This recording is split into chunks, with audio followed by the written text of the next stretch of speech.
I wanted to start this one off by thanking every single one of you for the support on the choosing a new captain video. I took a bit of a leap and trying something different than what I usually make on this channel. So to have you guys tell me that you enjoy that and you'd like more videos like that, it meant more to me than you'll ever know. Thank you. This time around, we're choosing a face of the franchise for every NHL team. This one's going to be fun. My guidelines for these choices were that they had to be a current player on the team, couldn't be a coach or a GM or something. I wanted to stick with like, okay, if you had to pick one player who's most representative of the team, who would you choose? Which, by the way, made this way more difficult because in Detroit, picking someone like Steve Yzerman or John Tortorella in Philly would have been way easier. But that's not what we did. And also, to me, face of the franchise doesn't always mean the best player on the team. Sometimes it does. But what I went with for this list was, who do you think of when you think of that franchise? And obviously, that is subjective and different for every single person. That's why this list is my opinion. Also, if I didn't spend a lot of time talking about your team, it's not because I hate them. It's just because it's a pretty obvious pick and I didn't think it required much explanation. All right, let's get started. In Anaheim, I'm going with Trevor Zegras. This might be the only face of the franchise on this list with a bunch of trade rumors swirling around him, and I know he's missed a bunch of games this season, but as of right now, there's just so much more brand and name recognition around him than anyone else on the team. I don't think he's the best player on the team, but with all the highlight reel goals, especially the Michigans, the charisma in interviews, and the viral moments, I just think that he's really become the face of the Anaheim Ducks. In Arizona, it's Alex Kerfoot. I'm just kidding.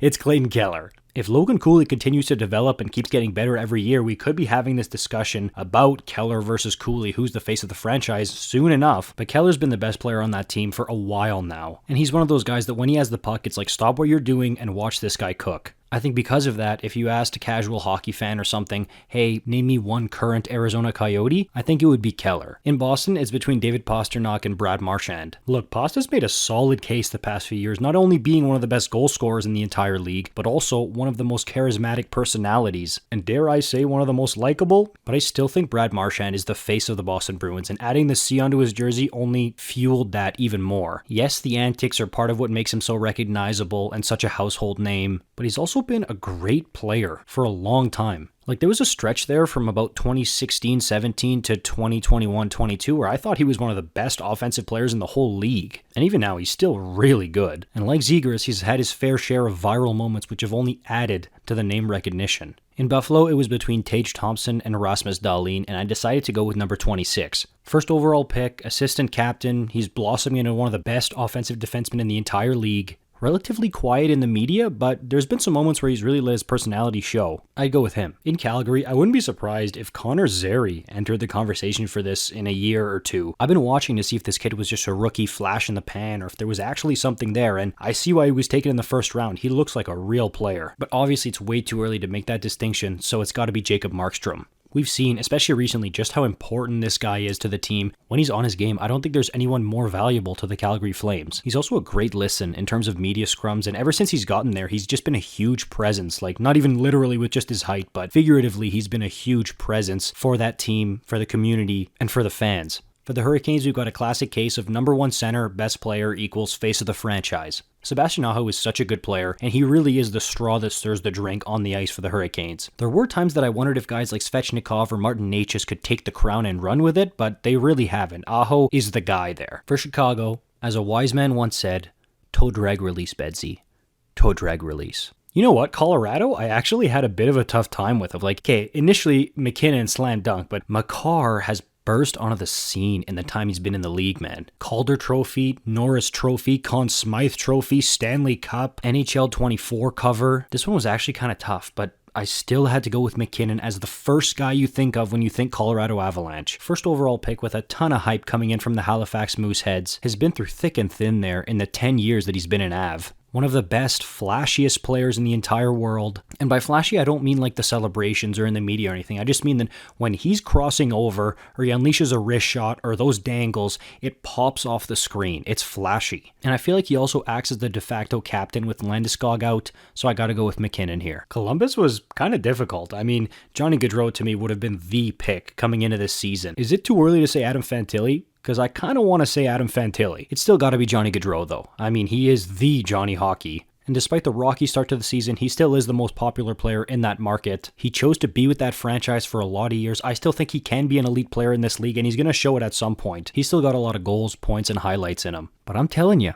Adam Fantilli, he's coming for it. In Dallas, to me, it was between Rupe Hintz, Jason Robertson, and Jake Ottinger. I decided to go with Robertson. From what I've seen, this guy's such a fan favorite in Dallas, and I think he's one of the best goal scorers in the entire NHL, as well as an underrated playmaker. 63 assists last year, dude. 21 is my choice here. In Detroit, I gave some serious thought to Alex DeBrincat. I know he hasn't been there long, but he's come in and been a prolific goal scorer, as advertised on the ice. Plus, he's a charismatic dude, and he's a Michigander. He's from there. He chose to go home and sign long-term with that team when he could have gone to a bunch of different places. But I still got to go with Dylan Larkin here. He's been a really good player for that franchise for many years, and after the Zetterberg-Datsuk era, he was the first star to kind of emerge afterwards, the beacon of hope. I know he played a bit with the old guard like Zetterberg, Datsuk, Abdelkader, but once they all left, he was still really young and he became the guy, and I think he has been ever since. I feel like Edmonton and Florida are both relatively obvious, so I'll lump them in together. Edmonton, come on. They should rename that city McEdmonton at this point, like it's obvious. And Florida, it is Matthew Tkachuk, but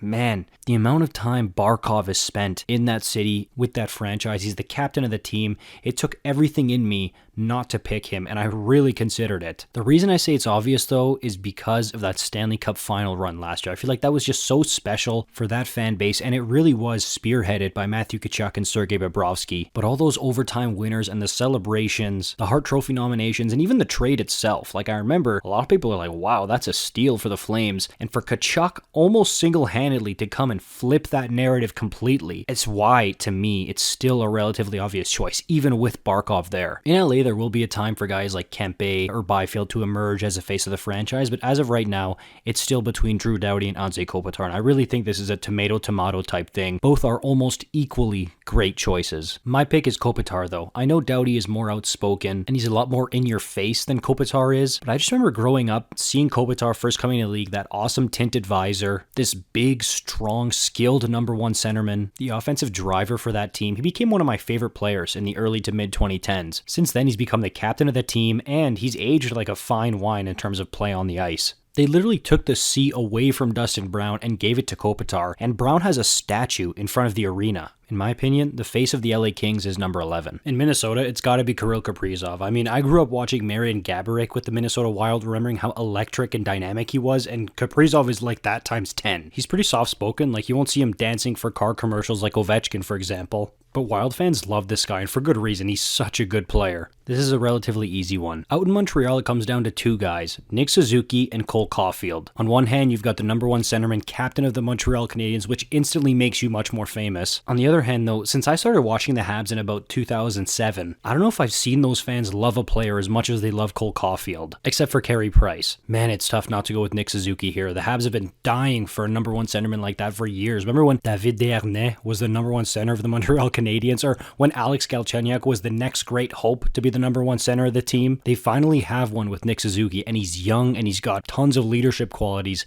but I'm still going to go Cole Caulfield here. I think he's the guy you think of when you think Montreal Canadiens right now. I just think the personality, like the charisma with the fans and the media, the shot, the goal scoring ability, and the fact that he looks like a happy-go-lucky kid, I think people just resonate with that. That one was really tough, but I'm going with Caulfield. In Nashville, it's Roman Josi. I mean, I guess you could make a case for UC Saros or Philip Forsberg, but Yossi's one of the best defensemen in the NHL. He has been for a long time, and he's been in Nashville for a long, long time. There was a long while there where, for me, Nashville Predators equaled Pekka Rinne. But now I think that mantle has really been passed on to Josi. I think it's been with him for a while, and he's synonymous with that franchise. In New Jersey, it's Jack Hughes. Now, for a while there, when he was still finding his way in the league, figuring out how to be an elite player, I would have definitely given some more consideration to Nico Hischier, especially after he got named captain. But now Jack Hughes is just so electric, and he's got some good personality. He gets spicy in interviews and stuff sometimes. I don't think there's any question that he's the face of the Devils. The Islanders are actually super tough, maybe the toughest on this list, because for a long time there, it was a no-brainer John Tavares. But since he left, I mean, it's been by committee on the island over there. They do things as a collective unit. The closest thing they've had to an offensive superstar breakout is Matt Barzal, so he's definitely in consideration. But Ilya Sorokin has also emerged as a superstar goaltender. As far as pure on-ice play, I would go with Sorokin, but that's not what this is. It's a face of the franchise, and to be honest, I don't even know what Sorokin sounds like. At least I didn't before making this. I'd never seen an interview of him really before I'm making this video, and it's actually pretty tough to find one on YouTube. Barzal, on the other hand, is flashy. He's dynamic. I've seen lots of him, even up here in Canada. He's my pick for this one, but trust me, the franchise goalie was a close second for this one. Over in Manhattan, it was between three players, Mika Zibanejad, Adam Fox, and Artemi Panarin. I was this close to going with Zibanejad, I really was. Ultimately, I went with Artemi Panarin though. He's their best pure offensive player, he's easily marketable, he scores some beautiful goals and has some awesome celebrations sometimes like the leg kick. He makes jokes with the media sometimes. He seems perfectly made for that New York Rangers, Madison Square Garden spotlight market. Brady Tkachuk's the guy in Ottawa, man. I don't know how much debate there is on this one. Tim Stützle maybe could enter the conversation a bit, but on and off the ice, I think Brady Tkachuk is most definitely the one who represents that franchise. Philly was kind of tough, and with these franchises where it was so clearly one guy for so long, like here, Claude Giroux was the face of the Flyers for so long that once he left, it was like, all right, who is it now? And it really feels like John Tortorella has this team playing by committee where there is no big superstar and it's a bunch of guys chipping in almost equally. My pick would be Travis Konechny though. He's an underrated superstar. He's the biggest name on that Flyers forward group and he's been there for a while. Fan favorite in the market, that'd be my pick. In Pittsburgh, of course it's Sidney Crosby, and like do I even need to really explain why? I don't think I do. Come on, Sidney Crosby is the Pittsburgh Penguins. He was the face of the NHL for a long time, still is in a lot of people's minds. That's no disrespect to Malkin or Letang, by the way. They've been there for so long as well, and they're also synonymous with that franchise. And when Crosby went down with those concussions in the early 2010s, Malkin especially had to really step up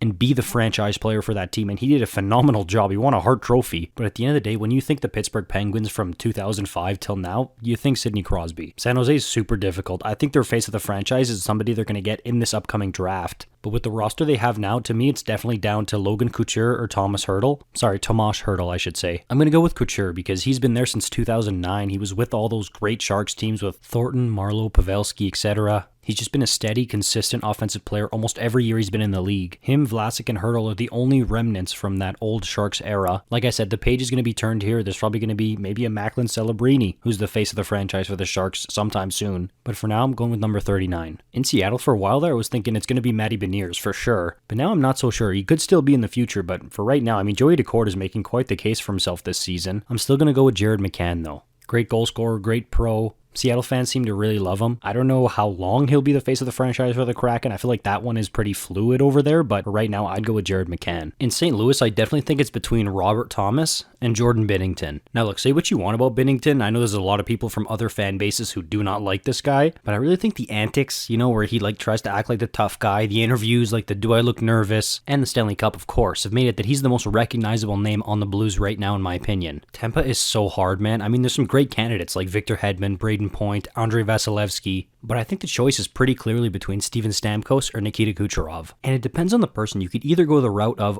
Nikita Kucherov is one of the best players in the entire world, and he shows it every single year. I'm a huge Martin Saint-Louis and Le Cavalier fan, but it's become pretty evident that Kucherov is the most talented Lightning player ever. And a big argument on that side would be, Stamkos might be leaving in free agency. He won't even be there to be even in the conversation, a face of the franchise in a few months maybe, whereas Kucherov isn't going anywhere for a long time. He's the guy. But if you've been following the Lightning since about 2008 like I have, you know how much Steven Stamkos means to this franchise and how much he's been through with it. Not even just the 60 goals or turning into one of the brightest young megastars in the whole league, but when Martin Saint-Louis got traded to New York, taking that mantle of being like, I'm going to be the captain, they named him captain almost immediately after Saint-Louis left. And now not only is he one of the longest tenured captains in the whole league, he's also won 2 cups in the process. Great with the media, still a great player. Class act off the ice as well. And hey, even in 2020 when he missed almost the entire playoffs except for that one goal he scored in the cup final, that turned out to be one of the most memorable, if not the most memorable moment from the entire Stanley Cup final that year. Until it becomes a reality where that guy's not wearing the lightning bolt on his chest anymore, I'm going to have a really tough time not picking him as the face of that franchise. In Toronto, it's Mr. Hit Him With the 4. It's got to be Austin Matthews. I mean, the first game this guy came in, he instantly just made the Leafs more fun and interesting to watch. I mean, it's no offense to these guys, but to go from guys like Joffrey Lupul, Dion Phaneuf, David Clarkson, remember when he was like the huge Leafs free agent acquisition? Austin Matthews came in, they changed the logo, they changed the jersey, and he ushered in this new blood era of Toronto Maple Leafs hockey. And sure, you can bring up the playoff upsets, but they went from a team that was missing the playoffs every single year except for 2013, and those were just such boring teams to watch, to then Austin Matthews came in and they were making the playoffs every single year. They were high flying, high scoring, creative. And yes, while it might have started out as, Matthews and Marner coming in as rookies together, Matthews was and is the face of that. In Vancouver, even if you would have asked me at the end of last season, I would have said slam dunk, Elias Pettersson, no question about it. Now though,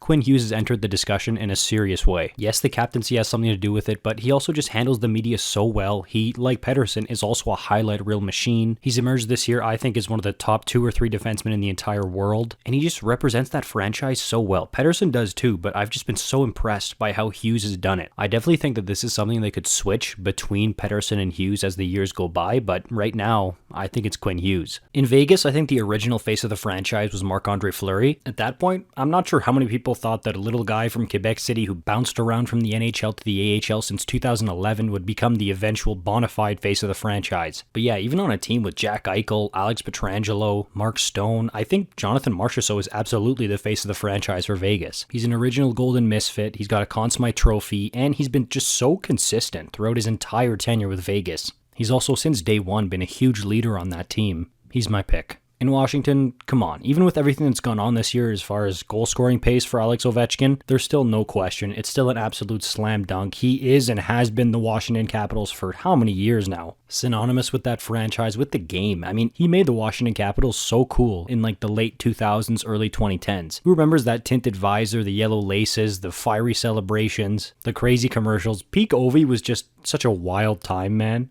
Once he does eventually hang him up, those are going to be some huge shoes to fill for the next face of the franchise of the Caps. For Winnipeg, there would have been a time where I would have seriously considered guys like Mark Scheifele or Kyle Connor, even Patrick Laine for a little while. Like the way he burst onto the scene in Winnipeg, he was definitely at least in the running for it for a little bit. But now I think it's definitely Connor Hellebuck. Franchise goalie, one of the best in the whole league, signed a long-term contract extension with Winnipeg to stay there for a very long time. Very well spoken in the media too. Like I don't think that gets talked about enough. He's a really great listen in terms of media scrums. If the Jets do go on to win the Stanley Cup, I think it's more than likely that he's the guy who would get the Conn Smythe in that situation. He's the face of the franchise. That'll do it. If you made it this far, thank you so much for watching. You are awesome. Next time I make one of these, we're going to start in reverse order because that's 2 in a row now where Winnipeg, Washington, Vegas have come at the very end. So I'm going to do reverse order for the next one. So fans of those teams don't have to wait this long to see their picks. If you want more content like this, you know what to do. Like this video, subscribe for more, and let me know in the comments. I'll see you in the next one. Thank you.